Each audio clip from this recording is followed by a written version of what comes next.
Hey guys, gals, lizard folk, anybody out there living in the woods in the dark of the night, living in the shadows, or out in the sun. That's okay. You're all welcome to listen to my stories. And this week, I'm not going to make up a story. Actually, I'm kind of sort of going to make up a story. Actually, what I'm going to do is I'm going to read a story. And then while I'm reading the story, when I start to get bored, I'm just going to sort of make it up as I go along. I'm going to change the story and make up the ending. And this is not a story for little boys, little girls. This is mostly a story for mom and dad. Now the kids can listen. I mean, it's safe for kids. They might be interested, but then they might not be interested. But I hope that the kids' parents will be interested, and mostly the whole point of my reading and then making up a story as I get bored is for everybody to fall asleep. That's why they're called bedtime stories. It's for you to sleep, not for you to pay attention to my stories. You're not supposed to do that. You're supposed to listen to my voice, and as you listen to my voice, your eyes get heavy, and your breathing slows down, and you breathe in, and you breathe out, and you breathe in again, and you breathe out. You start to get really relaxed, and then you don't pay attention to my stories anymore, and then you fall asleep, which is what the whole point. And I hope that you get a good night's sleep. And don't worry, none of the stories that I read, I mean, the stories that I make up, I just make up, but the stories that I read are not going to give you nightmares. They're supposed to actually not give you anything, just make you to sleep. And that's what I'm going to do right now. I'm going to read a story. And I'm not even going to tell you what the story is. I'm just going to start reading.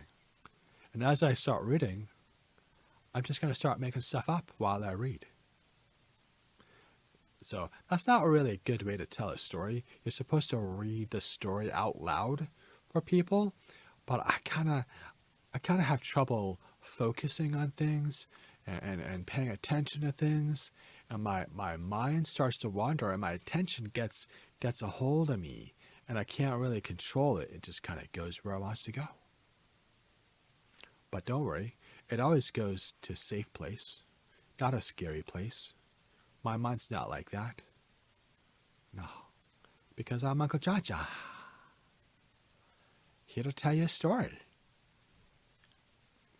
And I'm going to begin the story with time.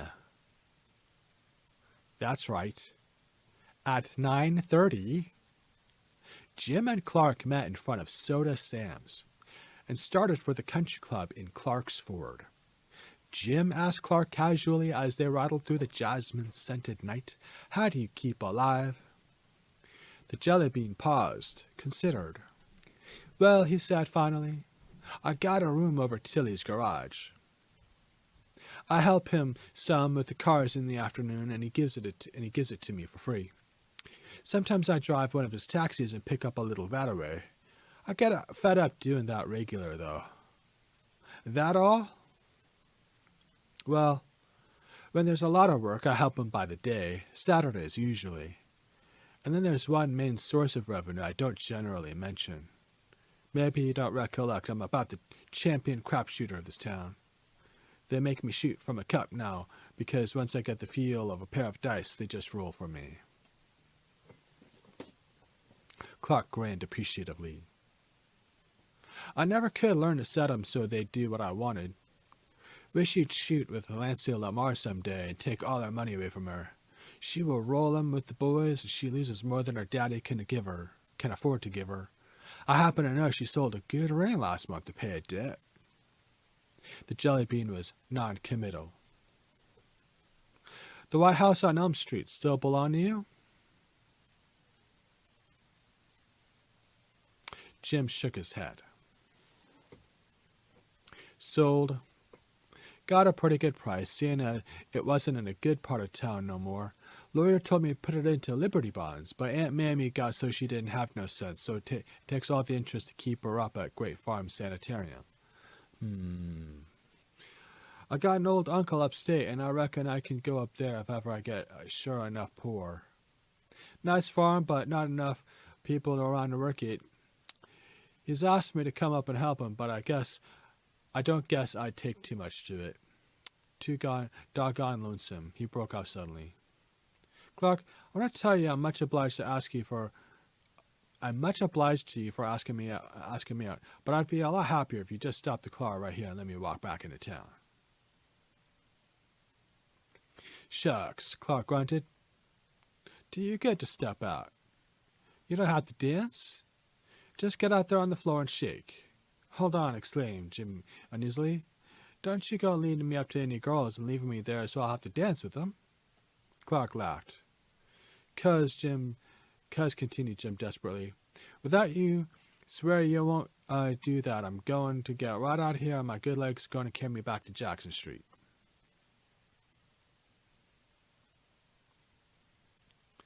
They agreed after some argument that Jim, unmolested by females, was to view the spectacle from a secluded settee in the corner where Jim would join him whenever he wasn't dancing. Who doesn't like to dance? Really, who doesn't like to dance? By the way, this is me talking, not the story. I just like, if I hear some music, I can't help myself. My toes like to tap, tap, tap. Sometimes both my toes, because I only have 2 toes, because I'm wearing shoes. And shoes, think about it. Shoes basically are one big toe covering your foot. So it's like your foot is really just one big toe. So because I have 2 feet, it's like I have 2 toes. So I'm just tapping 2 toes. That makes sense. So 10 o'clock found that Jellybean with his legs crossed and his arms conservatively folded, trying to look casually at home and politely uninterested in the dancers. At heart, he was torn between overwhelming self-consciousness and an intense curiosity as to all that went on around him. He saw the girls emerge one by one from the dressing room, stretching and pluming themselves like bright birds, smiling over their powdered shoulders at the chaperones, casting a quick glance around to take in the room, and simultaneously the room's reaction to their entrance. And then, again like birds, alighting and nestling in the sober arms of their waiting escorts. Sally Carol Hopper, a blonde and lazy-eyed, appeared clad in her favorite pink and blinking like an awakened rose.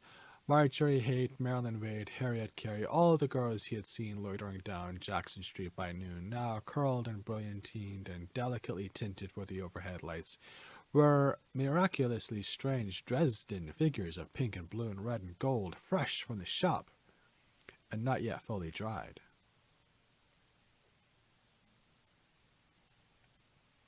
He had been there half an hour, totally uncheered by Clark's jovial visage, which were each one accompanied by a "hello, old boy, how you making out?"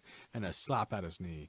A dozen males had spoken to him or stopped for a moment beside him, but he knew that they were each one surprised at finding him there and fancied that 1 or 2 were even slightly resentful. But at 10:30, his embarrassment suddenly left him, and a pull of breathless interest took him completely out of himself. Nancy Lamar had come out of the dressing room.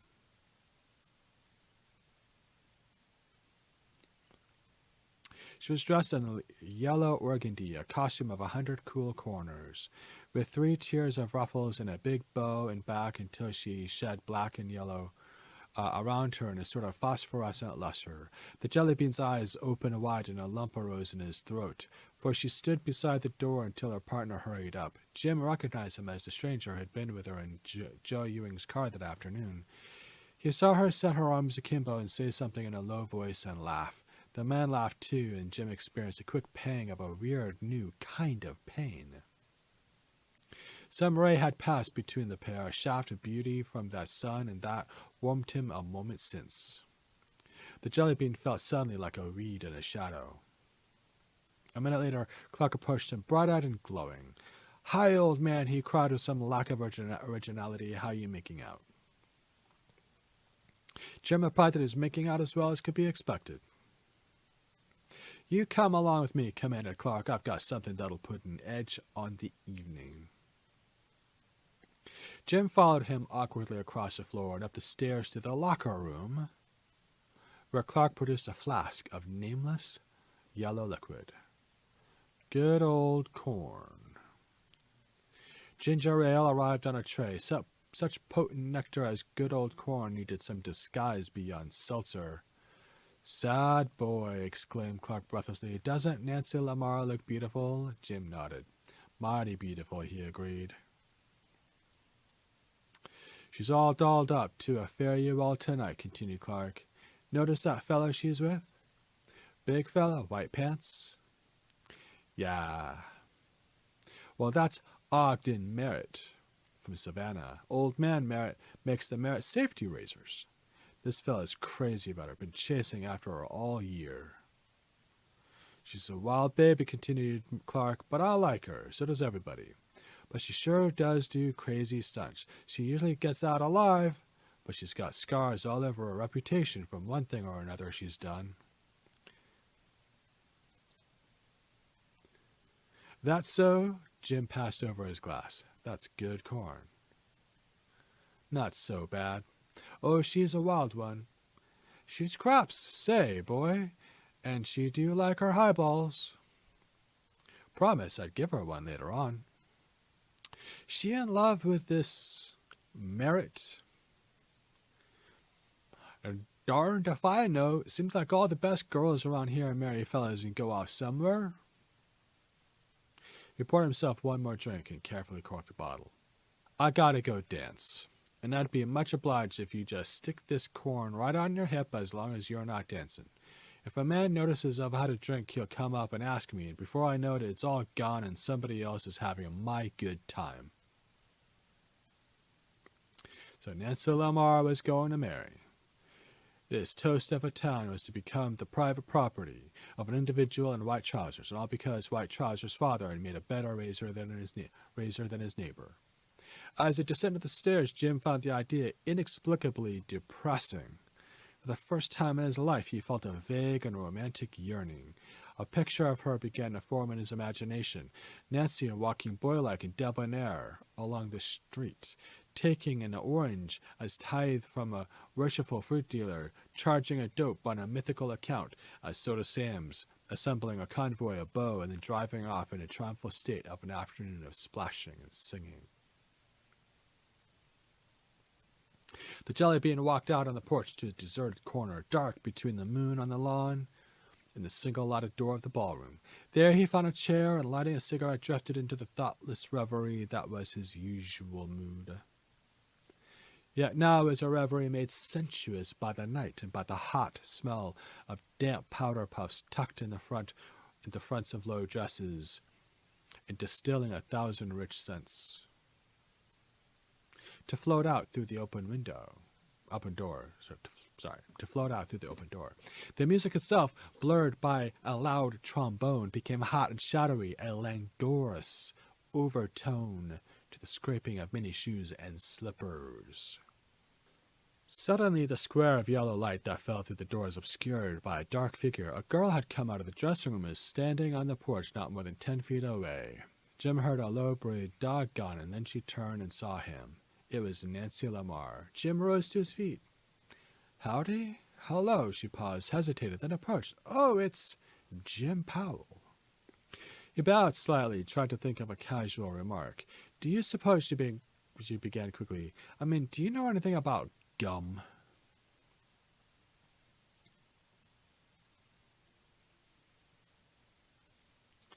And he said, yeah. I know all about gum. I've got chewing gum.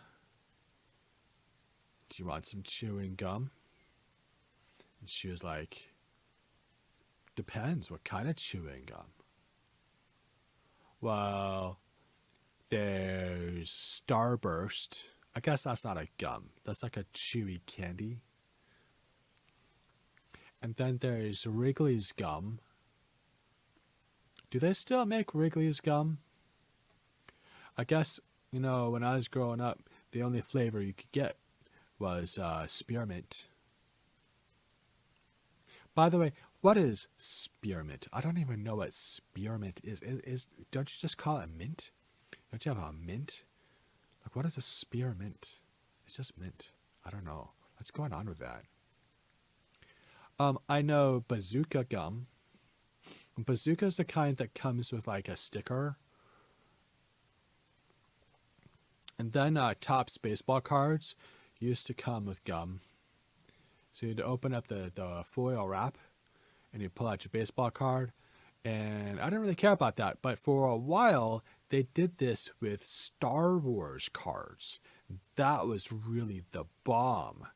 And, you know, it also had gum, and I just tossed the gum because half the time it was like really old and crusty and just crumpled like cardboard. And I don't care. I don't care. Because I had my, you know, Chewbacca card. I remember that. I had my Luke Skywalker card. So you could get 2 Luke Skywalker cards. You could get the Luke Skywalker card when he was in the awards ceremony. And he was wearing his yellow jacket. That was pretty cool. Or you could get the card when he was in his X-Wing orange jumpsuit. His flight suit. I guess it's not a jumpsuit. It's a flight suit. That was pretty cool. Do they still make blackjack? Blackjack gum? Man. Blackjack gum was actually a really pretty good gum. And it was I even really super liked it because it was popular during World War II. And in the early 80s, American TV did this sort of resurgence of World War II themed things. So there'd be TV shows that would be like period shows about World War II. Or TV dramas would always have like a flashback to World War II for like several episodes or something like that. That was a pretty good time. Not World War II because that kind of sucked, but the early 80s where the World War II stuff was like really super in. And so the reason why I bring up blackjack is because in those shows they would talk about, hey buddy, can I have some blackjack gum? Or hey, would you like to have a piece of my blackjack gum? And I'd look around and they still sold blackjack gum, and I'd be like, oh, that's cool. It's like World War II, And actually, it's kind of good. It's kind of good. But you don't know this because hopefully you're asleep. Hopefully you're asleep if you're reading this.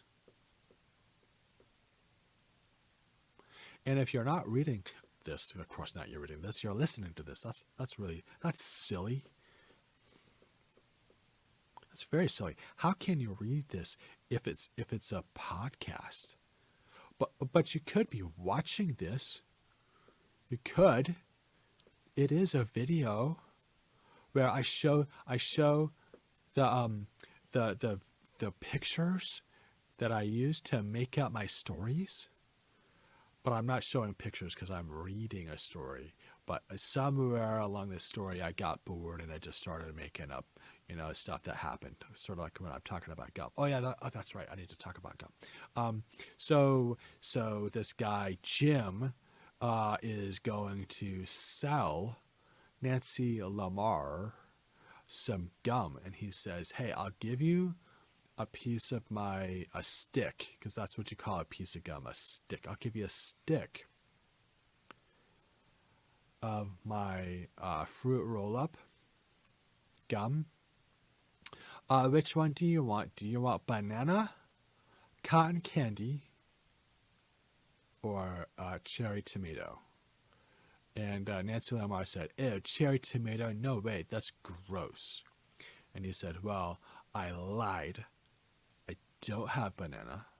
I don't have cotton candy. I only have cherry." She said, "I'll have a cherry tomato," he said. "Ha ha ha ha. You didn't let me finish. You can only have cherry tomato." But actually, he said here, she says, "Wait, no, this is Wrigley gum. This is Wrigley gum, and it's spearmint. It's my favorite." And he said, "Oh, I know. I was just joshing ya. I'm just a jokester. I wouldn't give you cherry tomato gum. That's gross. Ew. And she's like, oh man, that's a funny joke. That's a really funny joke.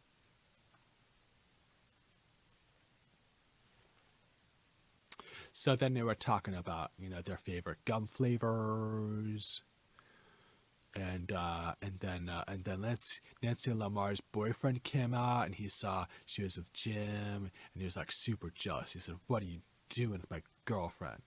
And Jim says, "Oh, well, I gave her some gum." And then the boyfriend is, "Oh, okay, that's okay. Do you have any gum too? Because I'd really like some gum." And Jim said, "Sure, but if you promise to be my friend." And Nancy Lamar's boyfriend, I forgot his name already.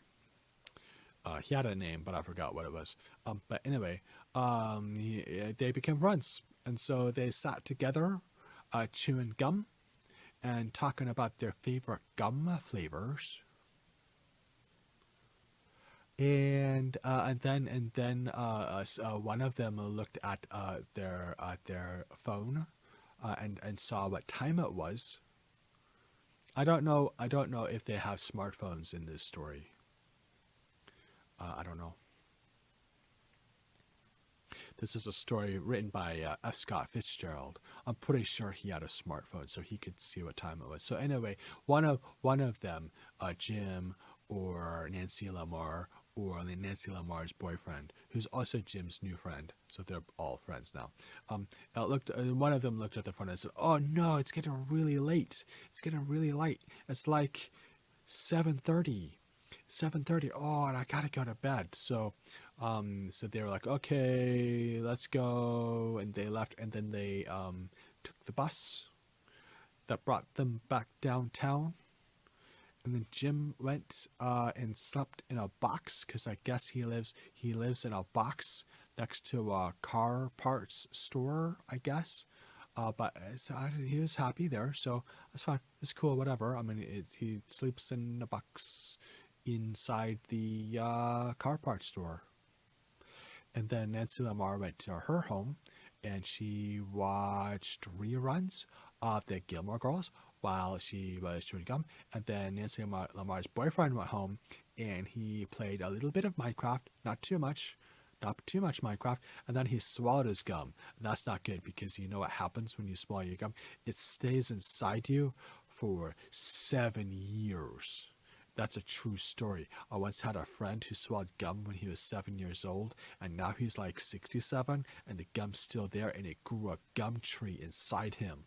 And it's real, because he said so. He told me. But you don't know that because you're asleep.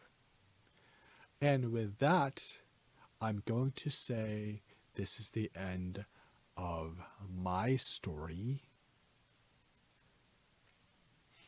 And that is how I'm going to stop for tonight and say to you, good night.